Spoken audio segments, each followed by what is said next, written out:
over there? The seats are actually than ours. Really? So now we're complaining about our seats? I'm just making a comparison between the two. Well, I think it's actually good for us to make you a little uncomfortable. Okay, I did something to this already. I mean, I don't know what I touched. You saw, I just put paper on top of it. So I think I just hit something wrong. But thanks. And I've got it on paper anyway. At least the couple. I got some opening statements here, so just bear with me as I get through them. First, and certainly most importantly, on behalf of the Secretary and everybody here at the Department of Defense, I'd like to express the deepest of condolences to the people of the United Arab Emirates on the passing of their president and our friend, His Highness Sheikh Khalifa bin Zayed Al Nahyan. His Highness was a visionary leader for not just his country, but actually for the entire region. And we're grateful for his steadfast commitment to regional stability and security, and we continue to honor his legacy through what is and what we know will remain a very strong defense partnership with the UAE. Secondly, this morning, I think as you've all likely seen, Secretary Austin held a phone call with his Russian counterpart, Minister of Defense Sergei Shoigu. This is the first conversation they've had since February 18th.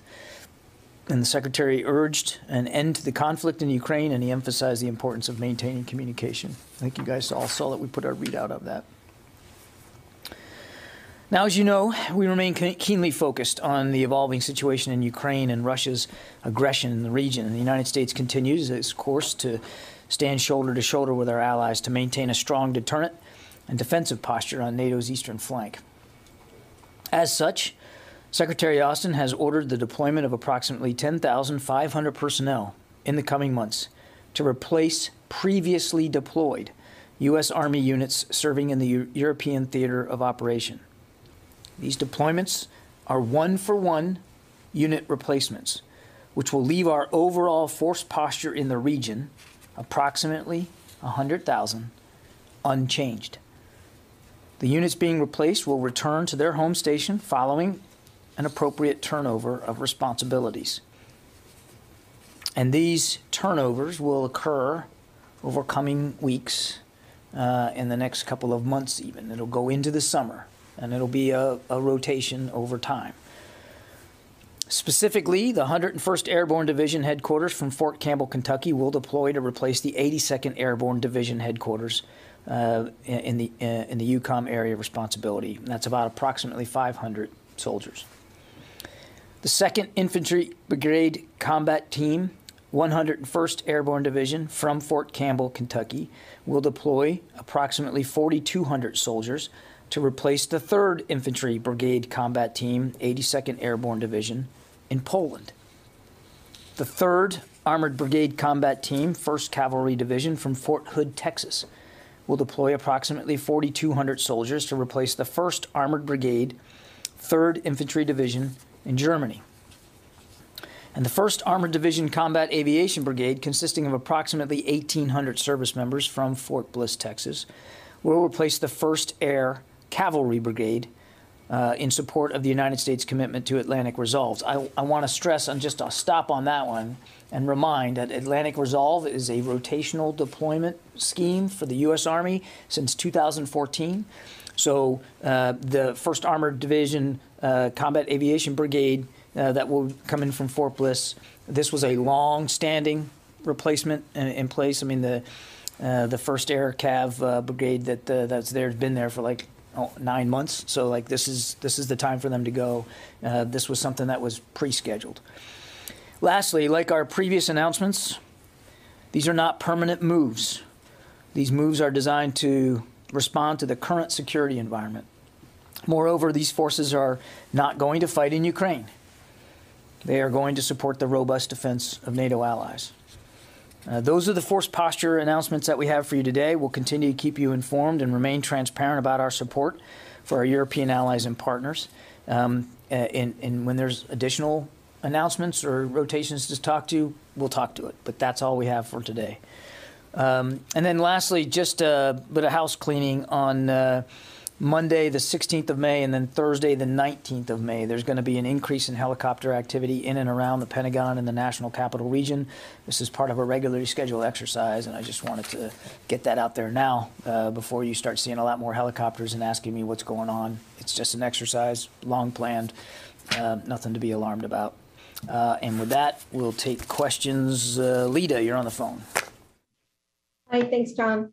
Two things. One, just on the deployments, you made it clear these are not permanent, but can you say whether or not discussions about any more permanent changes to the force posture in EUCOM are still under discussion, and whether we can expect any announcements on anything like that in the near future? And then I have a second question.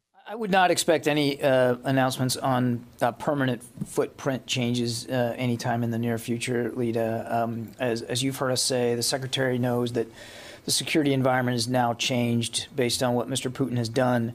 And so we expect that we're going to have to take a look at the permanent footprint in Europe and make an assessment about that, in the future. But there's nothing in the offing right now. My second question is on the drawdown funding.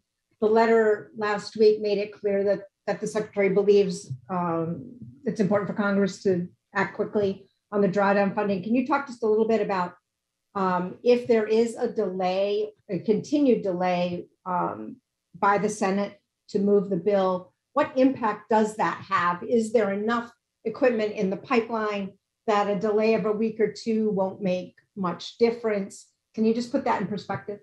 Yeah, we got about $100 million left in current authority that has not been allocated or announced. And as the Secretary made clear, that we really would like to get the approval for additional authorities before the third week of this month, so that we can continue uninterrupted the flow of aid and assistance into Ukraine. So obviously we continue to urge the Senate to act as quickly as possible so that we don't get to the end of May and not have any additional authorities to draw back to draw upon. But we believe with the authorities we have left, $100 million we have left, that will help us get more assistance into Ukraine, by about the third week of this month, towards the end of the month. So we really would like to get this approved quickly, so that again we can continue to source additional drawdown packages and without interruption. We've been moving at a fairly fast clip here, both in terms of the individual packages that have been approved and how fast that stuff is getting into Ukrainian hands. And we would literally every day there are things going in, and we would like to be able to continue that pace for as long as we can. Courtney. So the third week of May is next week. So does that mean that if the funding is not approved by Monday, that means there could actually be a stop bid, or will you stop delivering things? You don't have enough. Well, I mean, I think specifically we said something like May 19th is the day we really, without additional authorities, we'd begin to not have the ability to send new stuff in. So no decision yet on the $100 million. I think a decision will be coming soon on that. And as we urge the Congress that by the 19th of May that we're going to start impacting our ability to provide aid uninterrupted. It doesn't mean that on May 20th nothing goes in. I mean, because we're still filling out. The last package is still arriving. So it doesn't mean that come 19-20 May everything stops. But so you won't have everything from the last packages by the 19th. That's correct. But we do want Court. We would like to have the cushion of being able to fill out additional packages in a completely uninterrupted way. Because eventually, if you don't get those authorities soon, if we don't get those authorities soon, I mean, it's possible that there could be a bubble, a period of time at which there's just nothing moving, and we want to make sure we avoid that. Yeah. Oren, did you have a question? I was going to ask a non-Ukraine question. I was just wondering, given the current tensions in Jerusalem, if there had been any contact between the U.S. and Israel, either on the U.S. assisting with the investigation into the shooting and killing of the journalist, or has the U.S. functioned as a liaison between U.S. and Palestinian security forces given the tensions? I don't have any conversations to read out today. We have observed that the Israelis have said they're going to investigate that. We obviously encourage that investigation be as robust and as transparent as possible, but I don't have any additional conversations. They refused to conduct a joint investigation, the Israelis and Palestinians. Have you tried to bridge that gap? That would be a question for the State Department. The Defense Department has not taken a role in brokering the investigative process. Idris. Just back on Ukraine, earlier today, Turkish President Erdogan said he was not in favor of Finland and Sweden joining NATO. Firstly, have there been any mid or senior level contacts between the Pentagon and their Turkish counterparts since? And secondly, does Secretary Austin, I guess, have a reaction? Was he disappointed? Was he happy? I mean, does he have a reaction to a NATO ally saying no thanks? I would say we're working to clarify, to better understand Turkey's position here, and we'll refer you to the Turks to speak to President Erdogan's comments. Just a bit more further on that. I mean, without going into the specific comments, given that they have been made, does the Secretary believe Turkey is still a helpful NATO ally, or are they causing more problems at this point? Of course. No, look, Turkey is a valued NATO ally. That has not changed. I mean, they're a NATO ally, look, they've been involved and helpful in trying to get dialogue going here between Russia and Ukraine, and they have provided assistance to Ukraine. So nothing changes about their standing in the NATO alliance, and we're, like I said, we're working to better clarify the position here. Christina, go ahead. So there's cake in the hallway down here. JADC 2 is having a birthday, first birthday. Is there any update on how that's coming together? I didn't get any invitation to eat cake. I know. Is that what you're asking about? Whether I have an update on the cake? On JADC 2. I don't. I would refer you to the joint staff to speak to that specifically. But happy birthday to JADC 2. Let's see. Poonam. My question's been answered. Thank you. Okay. Somebody should go get us some cake. I think Friday and everything. I'll bet you they can't eat all their cake out there. Paul Hanley from AFP. Hi, John. Hi, John. Can you hear me? Hear me? You.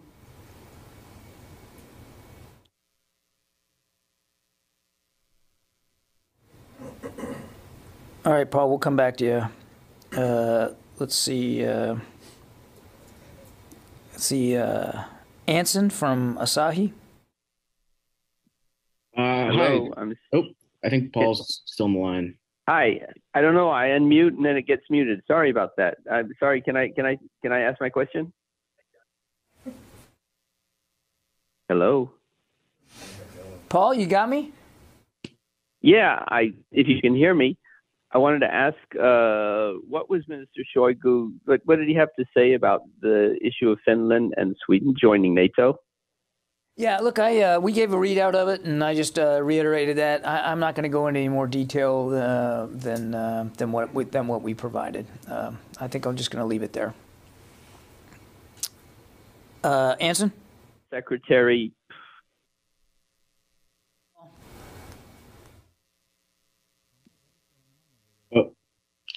Paul, I think Paul had a follow-up. Sorry. Okay. Thank you for taking my question. I had two quick questions. Previously, a senior defense official said that there is anecdotal evidence of ground troops and officers not following orders. I was curious in what instances are you seeing these officers failing to disobey orders? And then I have a follow-up. Yeah, look, I'm just not going to get into much more detail at the tactical level in terms of Russian units on the ground. We continue to have indications that the Russians have not overcome their command and control and their unit cohesion issues. And yes, we have indications that morale continues to be an issue inside certain Russian units. We don't have a fingertip feel of every one, but I'm just simply not going to go into more detail than that. Okay. And then also, a senior defense official recently stated that there are about 105 operational BTGs in Ukraine.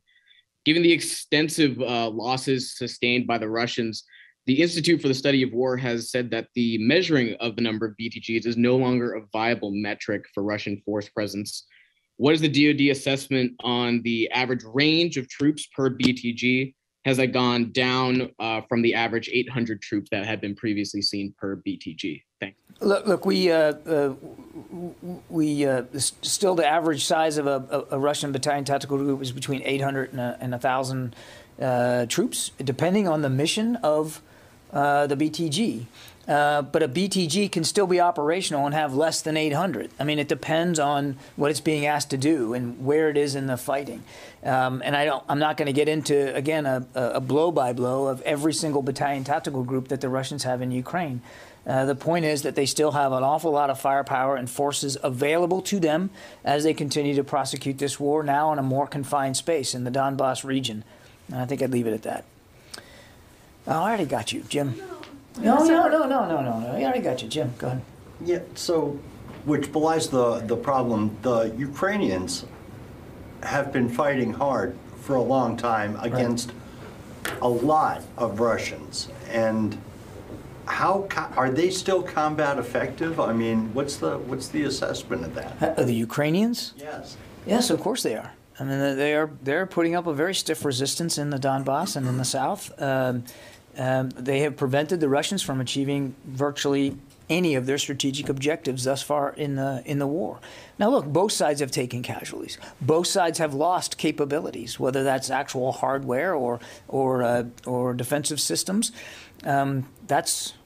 It's a war, and again, that's why we're trying so hard to make sure that Ukraine continues to have available to it the materials, the systems, the weapons to continue to defend themselves. I certainly would not, nor have we ever, gotten into a detailed discussion of Ukrainian order of battle. I mean, I don't think we want to get that into the bloodstream, but they absolutely are mounting a stiff and effective resistance to the Russians. I think it's important to remember that the Russians, as I said just a little bit ago, the Russians still have a lot of their available combat power still available to them. Yes, they have suffered casualties. Some of their units have been depleted, no question. They have lost weapons and systems and platforms, but they still have an awful lot available to them. And this is an area of Ukraine where the Russians are not unfamiliar with, the Donbass particularly. Okay, that's good for a Friday, and hope you all have a good weekend.